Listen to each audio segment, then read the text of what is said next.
Have you ever wondered what really happens to the soul in the first 3 days after death? Many cultures, religions, and even people who've had near-death experiences share fascinating, sometimes chilling, and deeply comforting stories about this mysterious journey. In this video, I'm going to share what I experienced when I died and what I saw during those crucial first 72 hours after my soul left my body.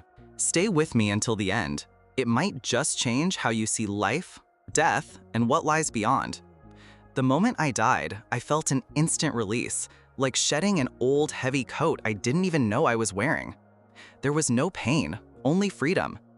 Many who've died and come back describe this same lightness, a feeling of floating above their own body. I could see everything happening below me. The room, my loved ones, the doctors. I tried to talk to them, but they couldn't hear me. The first moments are full of confusion for the soul, trying to grasp what just happened. I felt pulled by an unseen force, but at the same time, a part of me didn't want to leave. This is why many souls linger near their bodies or loved ones during the first hours. They watch over family, trying to communicate, comfort, or say goodbye. After lingering for a while, I felt myself being drawn into a tunnel of light, not harsh, but warm and inviting. Many people talk about seeing angels, ancestors, or spirit guides. For me, they appeared as glowing beings of light, radiating pure love and peace. They didn't speak in words, but I understood them perfectly. They reassured me, telling me not to be afraid, and that I wasn't alone. Their presence felt like being wrapped in the safest hug you can imagine.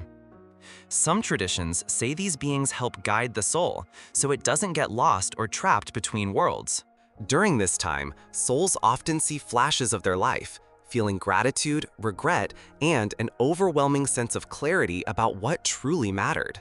One of the most powerful experiences during the first 3 days is the life review. I saw moments I'd forgotten, every kindness, every hurt I caused, every time I chose love or fear. It wasn't about punishment, but understanding. I felt what others felt because of my actions, good or bad. It made me realize how deeply we're all connected. This review isn't there to judge, but to help the soul learn, grow, and prepare for what's next. For some, this part can be difficult if they lived with a lot of unresolved guilt or anger. But the beings of light stay with you, guiding you through forgiveness and acceptance. It's a chance to release emotional baggage and move closer to peace. Many souls, including mine, feel a strong pull to visit loved ones left behind. I drifted through places I knew, my home, my childhood haunts, places that shaped me. I watched over family, wishing they could sense my presence.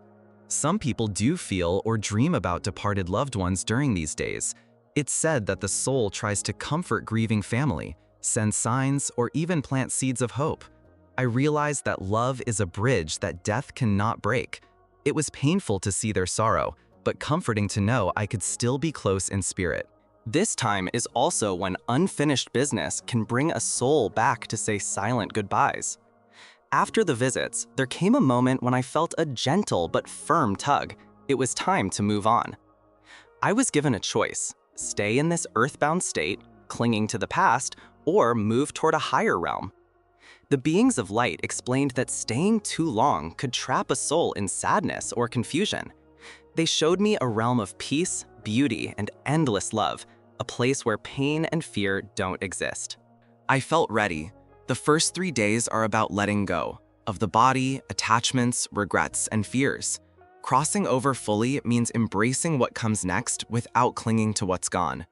As I moved closer to the realm of light, I felt a barrier, like a thin veil separating the physical world from what's beyond. Crossing it wasn't forced. It required a willingness to let go of all lingering ties. I felt the energy of loved ones pulling me back, but the beings of light encouraged me to trust.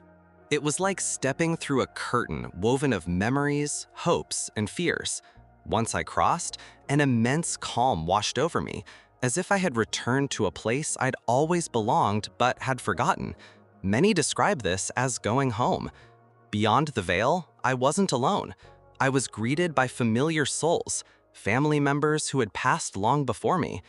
There were grandparents I'd never met in life, ancestors whose names I'd only heard in stories. Their embrace wasn't physical, but felt more real than any hug I'd known. There was no judgment, only recognition and unconditional love. We shared memories, laughter, and even silence. This reunion showed me that love truly survives death, and that family bonds continue to exist in realms unseen. In this place, the illusions of ego and identity began to fade. I wasn't defined by my name, my job, or my struggles. I felt like pure consciousness, a soul free from the limits of the body and mind. Many people describe this as merging with their higher self. Here, you remember why you came to Earth, the lessons you were meant to learn, and the love you were meant to give and receive. It's a moment of deep self-awareness that brings peace and sometimes profound humility. I was shown the idea of soul contracts, agreements made before birth with other souls about the roles we'd play in each other's lives. Friends, family, even enemies, all connected through lessons and growth. Some of the hardest relationships in life made sense from this higher view. I realized that forgiveness is easier when you understand that souls choose challenges to evolve. This insight lifted so much anger and regret from my spirit, allowing me to move forward lighter and freer. While my focus was on my own journey, I caught glimpses of other realms, places beyond human imagination. Some souls stayed in places of healing, like gardens filled with light where they rested and recovered. Others moved toward realms of learning, studying the mysteries of the universe. Some were drawn to return to Earth through reincarnation. These realms are shaped by a soul's energy and readiness. It made me see how vast and diverse the afterlife truly is, not a single place, but countless possibilities. As I lingered in this realm, I felt waves of healing light passing through me. It soothed old wounds, physical and emotional. Regrets dissolved in this light, replaced by deep compassion for myself and others. Souls that suffered greatly in life often rest here, surrounded by guides and loved ones until they're ready for what's next. It's like a spiritual spa for the soul, a place to mend and remember our wholeness. One beautiful thing I noticed was that communication didn't require speaking. Thoughts, feelings, and memories flowed instantly between souls. There was no misunderstanding, no hidden motives, only truth and connection. This pure form of communication made every interaction feel authentic and loving. Imagine living without lies or masks. That's what the soul experiences in this state. I was shown places where souls gather to reflect deeply on their past lives. These spaces felt like libraries of living memories. Some souls study their actions to prepare for a new incarnation. Others share their stories with new souls just beginning their journey. The sense of community and shared wisdom is overwhelming and beautiful. I learned that some souls choose to help guide others. They become spirit guides, angels, or protectors for those still on Earth. Some even stay near their family, acting as unseen guardians. I felt the choice before me, to move on fully or serve as a helper for those I left behind. Many souls choose service, driven by love and compassion. I saw how the prayers and rituals of the living reach souls in transition. Candles, prayers, and ceremonies act like bridges of love and light, helping souls find peace and guidance. When people light candles or say prayers for the departed, it truly makes a difference. It's a reminder that our actions on Earth still touch souls beyond the veil. Some souls don't stay. They return to the physical world through rebirth. I was shown souls preparing to reincarnate, choosing new families, circumstances, and challenges to continue their growth. The tunnel of light can work both ways, as an exit and an entrance to life. This cycle of birth, death, and rebirth is endless, driven by the soul's desire to evolve. Deeper into the journey, I felt the presence of higher beings, not ancestors or guides, but energies so vast and loving they defy description. Some call them angels, ascended masters, or divine aspects of the source. Their light is almost too powerful to look at, but it fills the soul with peace, understanding, and pure love. In this realm, time doesn't exist as we know it. Moments stretch and fold into each other. I could revisit any part of my life, relive it, or see the ripple effects of my choices.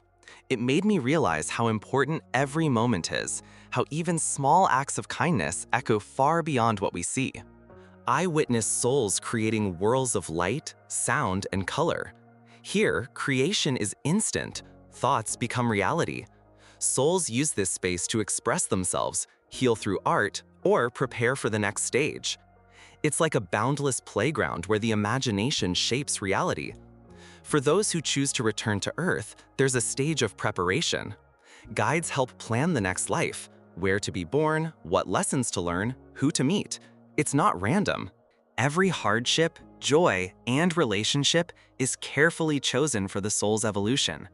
I saw souls who struggled to let go of old attachments, regrets, grudges, or unfulfilled promises. Some linger near the living, trying to resolve what they couldn't in life. It's why some spirits are sensed in homes or dreams. Healing and forgiveness help them move on. I learned that the key to moving forward is letting go. Clinging to pain, anger, or guilt keeps a soul stuck. Love and forgiveness act like wings, lifting the soul higher into realms of peace. Letting go doesn't mean forgetting. It means freeing yourself and others. Beyond human families, there's a sense of belonging to a larger soul family. Groups of souls connected by shared purpose. They incarnate together across lifetimes, helping each other grow. Recognizing these connections brings comfort and meaning to life's encounters. At the edge of this realm, I felt a final embrace, emerging with pure light. It felt like dissolving, yet becoming whole. The soul becomes one with the source, the universe, or God, whatever name you give it. It's an experience of unconditional love beyond words.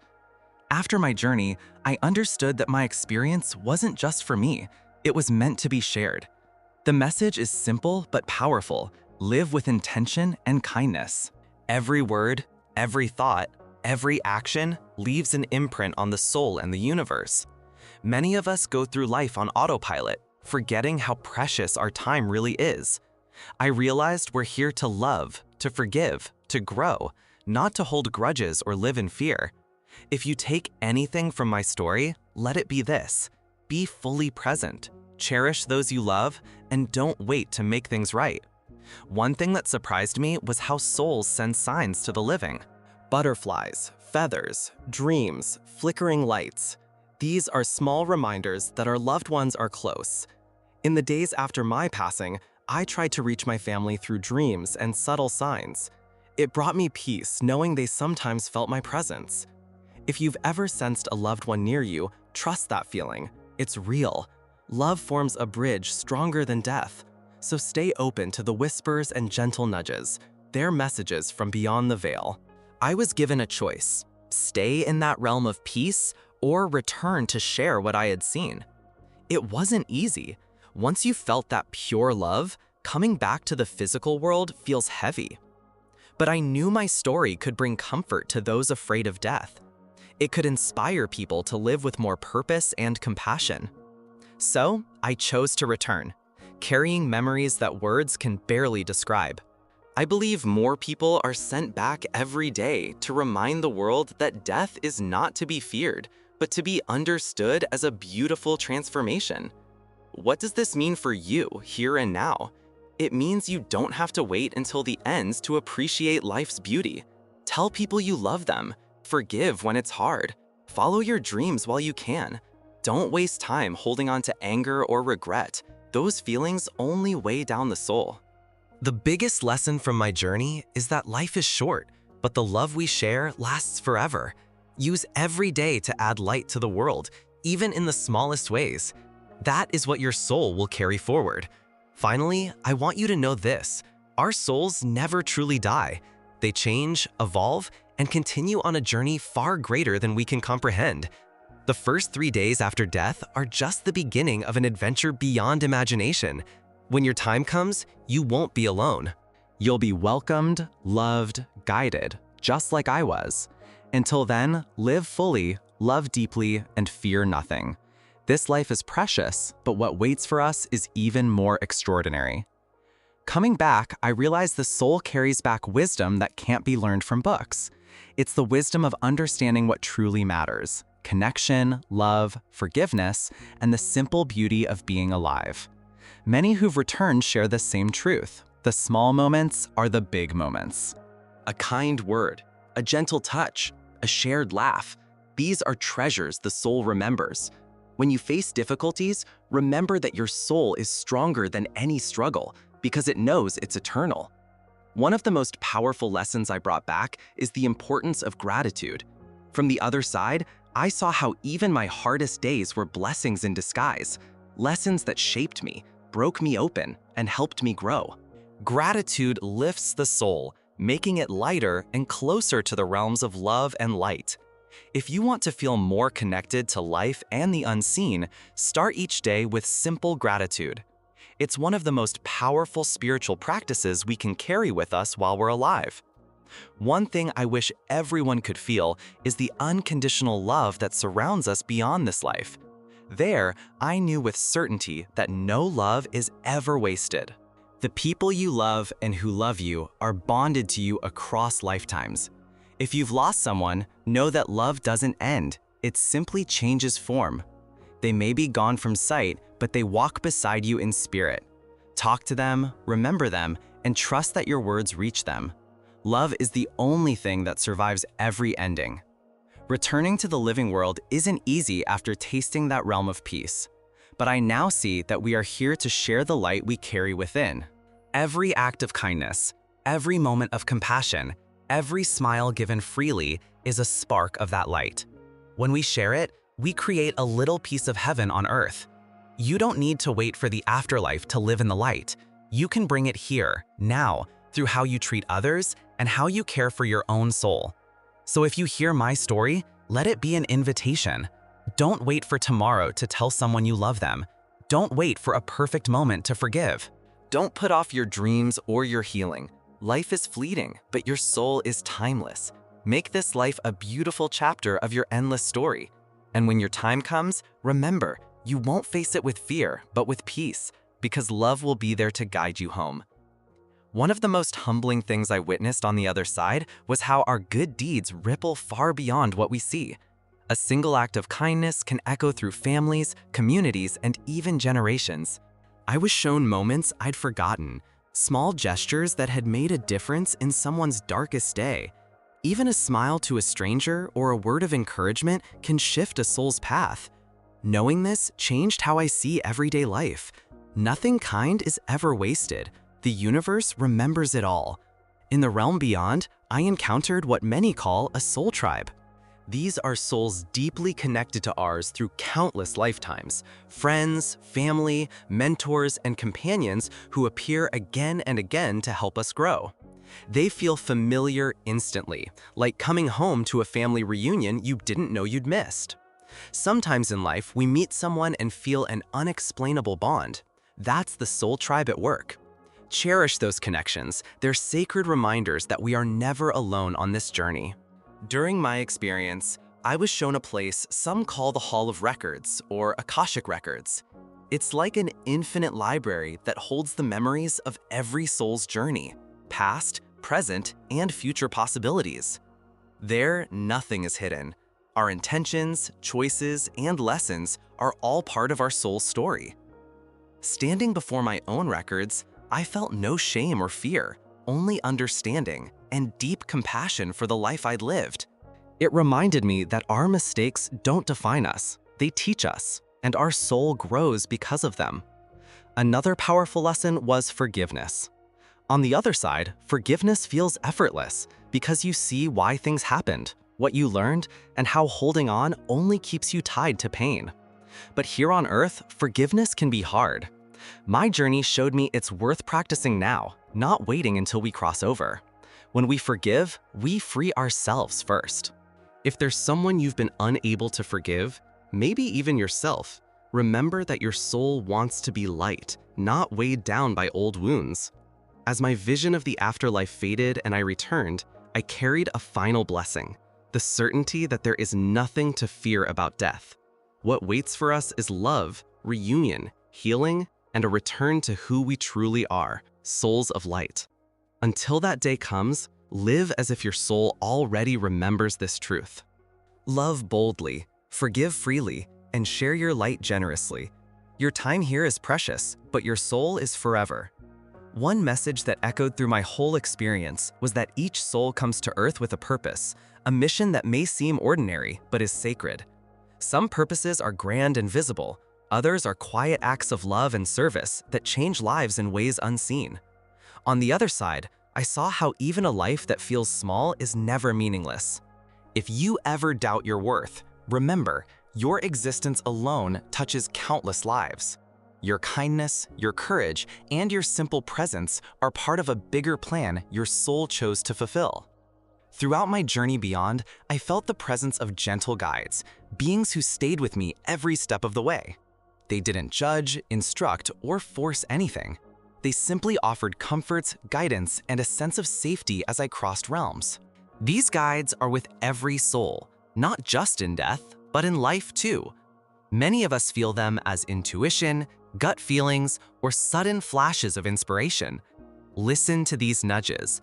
Your guides want to help you stay aligned with your soul's path, even when life feels confusing or heavy. I was also shown how deeply family ties affect our souls. Generational wounds and unresolved pain often echo across lifetimes. From beyond, I could see the pain in my family line, but I could also see how my healing helped heal them too.